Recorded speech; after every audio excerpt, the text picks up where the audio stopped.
Hello बच्चों, welcome to शिक्षा यंत्र। शिक्षा यंत्र में मैं मनोज राघव आपका फिर से एक बार स्वागत करता हूं। बेटा, हम अपनी साइंस में केमिस्ट्री की सीरीज चैप्टर 3 और चैप्टर 3 को आगे बढ़ाते हैं, अपना मॉड्यूल नंबर 5 पढ़ते हैं। पहले मैं आपको law of conservation of mass और लॉ ऑफ कांस्टेंट प्रोपोर्शन के बारे में और उनसे संबंधित कुछ एग्जाम्पल्स और कुछ न्यूमेरिकल्स करवा चुका हूँ। बेटा, ज़रूरी है आपको वो समझना, बेसिक कॉन्सेप्ट्स के लिए उनको ज़रूर पढ़ें, उन वीडियोस को ज़रूर देखें। जो डायरेक्टली इस वीडियो पर आ गए हैं वो बच्चों से मेरी रिक्वेस्ट है कि आप प्लीज़ पहले वाले वीडियोस को भी ज़रूर देखें। आइए बेटा, जैसा कि टॉपिक और सब टॉपिक है हमारा, इसके बारे में पढ़ते हैं। Atomic atoms, Dalton's atomic theory and symbols. अब इसमें हमें क्या क्या पढ़ने को मिलेगा, सीखने को मिलेगा। यहां आप देख रहे हैं स्क्रीन पर आपको क्या विजिबल है बेटा? या स्क्रीन पर आपको विजिबल है एक स्ट्रक्चर। आप इमेजिन कर सकते हैं ये स्ट्रक्चर क्या चीज है, कैसा स्ट्रक्चर है ये? आइए, स्ट्रक्चर में क्या देखने को मिल रहा है? एटम्स। हम यहां पढ़ेंगे एटम्स के बारे में, यानी परमाणु के बारे में। एटम क्या होता है, परमाणु क्या होता है, आपको सीखने को मिलेगा आगे। यहां देखिए, परमाणु यानी एटम क्या होता है।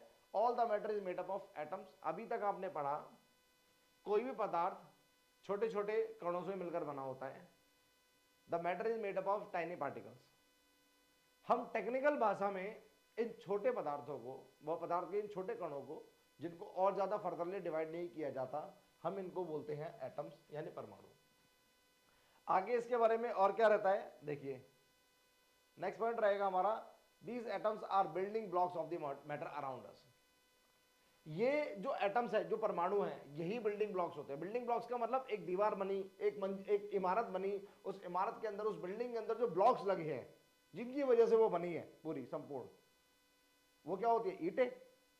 इसी तरह से किसी भी एक पदार्थ को बनाने के लिए जिन ब्लॉक्स की जरूरत पड़ती है, जिनके बिना ये बन नहीं सकते हैं, उन ब्लॉक्स को हम क्या बोलते हैं? एटम यानी परमाणु कहते हैं। आगे आते हैं बच्चों, देखिए आगे क्या रहेगा। हो सकता है कि आपको थोड़ा कॉन्वर्सेशन में एड लगे, रीजन बीइंग कि थ्रोट इन्फेक्शन थोड़ा पकड़ रहा है, और प्लीज कोऑपरेट कीजिएगा चीजों को। नेक्स्ट हमारा स्टेटमेंट क्या रहेगा? An atom is the smallest particle of an element that can take part in a chemical reaction. किसी भी मैटर का सबसे छोटा हिस्सा जो रिएक्शन में हिस्सा लेने जाता है, वो क्या होता है? एटम होता है। एटम ही होता है जो क्या करता है? किसी भी रिएक्शन में हिस्सा लेने के लिए पहुंचता है। केमिकल रिएक्शन में सबसे छोटा है, बिल्डिंग ब्लॉक है, रिएक्शन में हिस्सा लेने जा रहा है। आगे आप देखेंगे क्या मिल रहा है topic, atom are very very very small in size that can not be seen by the naked eyes. याद रखना, the size of an atom is indicated by its radius called atomic radius. अब radius को related अगर मैं आपसे सवाल या बात करूं कि रेडियस क्या चीज है, तो आप आसानी से समझ जाएंगे। सेंटर पार्ट से सबसे बाहर की चीज जो लाइनिंग होती है, उनके बीच के गैप को हम रेडियस यानी त्रिज्या कहते हैं, और यहां एटम के रेडियस को एटॉमिक रेडियस बोला गया है। आइए और पॉइंट जानते हैं। The atomic radius is measured in nanometres, यानी मीटर से छोटा, माइक्रो, मिली, ये सब चीजें। इससे भी स्मॉलेस्ट क्या आ गया हमारे पास? नैनोमीटर आ गया। नैनोमीटर आगे, एक नैनोमीटर इक्वल्स टू 10 की डिग्री कितना हुआ? -9 मीटर। इसका मतलब हुआ, अगर मैं यहां थोड़ा सा आपको बता दूं, तो 1 मीटर आपके पास है बेटा, आपने उसके बाद में क्या किया? 1 के आगे 1 2 3 4 5 6 7 8 9 इतने पार्ट से उसको डिवाइड किया 1 मीटर को। 1 10 100 1000 10,000 लाख 10 लाख, फिर उसका करोड़, करोड़ के बाद में फिर क्या आएगा? 10 करोड़, 100 करोड़। ठीक है ना?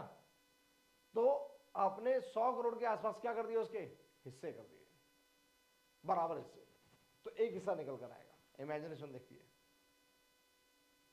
ठीक है ना? फिर से इकाई, दहाई, सैकड़ा, हजार, लाख, 10 लाख, ठीक है ना? फिर क्या गया? 10 लाख आ गया, फिर हमने करोड़ पे आ गए, करोड़, फिर क्या आया? 10 करोड़, फिर क्या आया? 100 करोड़, और उससे भी ज्यादा जा रहा है, उससे भी ज्यादा जा रहा है। तो इतने बराबर हिस्से करने पर क्या आता है, एक जो पार्ट बनेगा आपका, हम उसको क्या बोलेंगे, नैनोमीटर बोलेंगे। और नैनोमीटर में किसको नापते हैं, एटम के रेडियस को। समझ सकते हैं, आइडिया लग सकता है आपको कि एटम कितना छोटा होगा। और यही वजह है ये हमें नॉर्मल आंखों से इसीलिए दिखाई नहीं देता। आइए बच्चों, और इसके बारे में और कुछ सूचनाएं ग्रहण करते हैं। देखिए नेक्स्ट क्या रहेगा आपके पास, atom exist combination with the atoms of the same element और अनदर एलिमेंट। एटम्स जब मार्केट में मिलते हैं, वातावरण में, इन्वायरमेंट में आपको मिलते हैं, तो ये अकेले नहीं मिलते। क्या होता है इनके साथ में, या तो ये अपने ही एटम्स के साथ में जुड़े होते हैं, या फिर ये अदर एलिमेंट्स के एटम्स के साथ जुड़े होते हैं।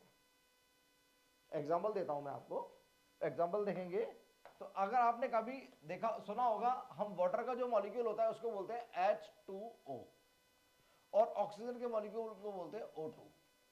ऑक्सीजन का एक एटम ऑक्सीजन के दूसरे एटम के साथ में क्या है, मिला हुआ है। यहां पर ऑक्सीजन का एक एटम होता है और इधर क्या होता है, हम देखेंगे तो हाइड्रोजन के एटम के साथ यहां मिला है और हाइड्रोजन के एटम के साथ यहां मिला है।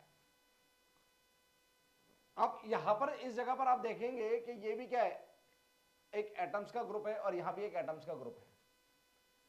तो ये इन्वायरमेंट में जब मिलते हैं तो इस स्टेटमेंट पे आप थोड़ा ध्यान दें। यह स्टेटमेंट कहता है atomic exist combination with the atoms of same element. जब ये एग्जिस्ट करेंगे तो या तो सेम एलिमेंट के साथ मिलकर करेंगे, एटम्स के साथ, या फिर ये क्या करेंगे, अनदर के साथ मिलकर करेंगे। और इस समूह को हम क्या बोलेंगे, मॉलिक्यूल बोलेंगे, और इसको भी क्या बोलेंगे, मॉलिक्यूल बोलेंगे। ये दोनों मॉलिक्यूल है, एटम्स के ग्रुप को मॉलिक्यूल बोला जाता है, चाहे वो 2 एटम्स का ग्रुप हो या 2 से ज्यादा कितने भी एटम्स का ग्रुप हो, उनको मॉलिक्यूल बोला जाता है। अब यहां बात आती है कि ये कहलाएंगे मॉलिक्यूल ऑफ एलिमेंट और ये कहलाएंगे मॉलिक्यूल ऑफ कंपाउंड, जिसके बारे में पहली वीडियोस में बता दिया है।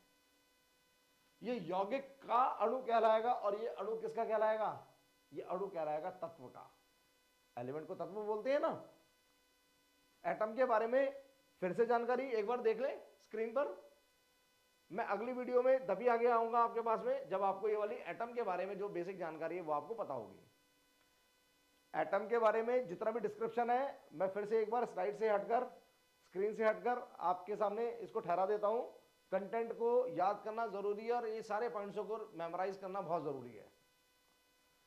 स्क्रीन थोड़ा साफ कर देता हूं, लीजिए। एटम के बारे में बेटा इसकी ये जानकारी जरूरी है। आगे आएंगे अगली वीडियो में, तब तक आप इसको रिवाइज आउट कीजिए।